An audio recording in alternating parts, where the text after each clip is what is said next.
Ratusan umat Kristiani melaksanakan ibadah Natal di Kabupaten Wajo, Sulsel, Kamis, 25 Desember 2024. Pelaksanaan ibadah Natal berlangsung di sejumlah gereja di Kota Sengkang. Antara lain, Gereja Petra Sengkang, Jalan Sulawesi, Gereja Toraja Jemaat Sengkang, Jalan Nangka, Gereja GPD Pantekosta Jemaat Immanuel Sengkang, Jalan Nusa Tenggara, dan Gereja Katolik Stasi Santa Elizabeth, Jalan Jenderal Sudirman. Pantauan tribun-timur.com, ratusan umat dengan hikmat mengikuti proses ibadah Natal di 4 gereja tersebut. Tak sedikit dari mereka menangis sambil meratapi Alkitab. Bahkan, di Gereja Toraja Jemaat Sengkang, puluhan anak-anak bernyanyi sambil membacakan ayat dalam Alkitab. Kemudian, dilanjutkan penyalaan lilin yang dipimpin langsung PDT Hermin Mada. Sedangkan di Gereja Petra Sengkang, ibadah Natal dipimpin PDT Dedi Limboki. Setelah perayaan ibadah Natal, silih berganti jemaat saling berjabat tangan dan mendoakan satu sama lain.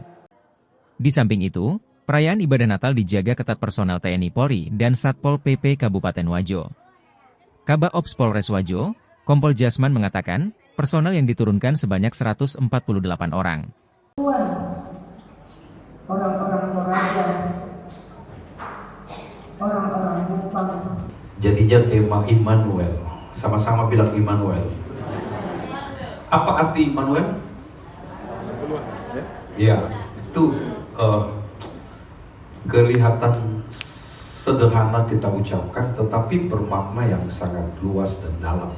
Yesus dicuekin, kita sibuk, ya, sibuk dengan acara, sibuk persiapan, tapi Yesus dicuekin gitu. Terus kita bawa persembahan lagi, untuk diri kita. Ya, bukankah kadang-kadang kita lupa yang kita rayakan itu siapa, untuk siapa. Tapi biarlah di momen Natal ini sedikit saya mengingatkan kita semua, termasuk saya ya. Karena momen Natal itu momen orang menyenangkan dirinya. Pesta, berlibur, dan biayanya itu luar biasa. Kalau di daerah-daerah Kristen, Natal itu momen habis-habisan. Bahkan orang bisa utang 10 juta, 15 juta. Ini di kampung. Demi merayakan Natal. Tapi Yesus entah di mana mereka taruh, saudara. Nah, ini mengingat, kita harus mengingat ya. Jadi, orang Majus, mereka merayakan Natal.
Download Tribun X sekarang, menghadirkan lokal menjadi Indonesia.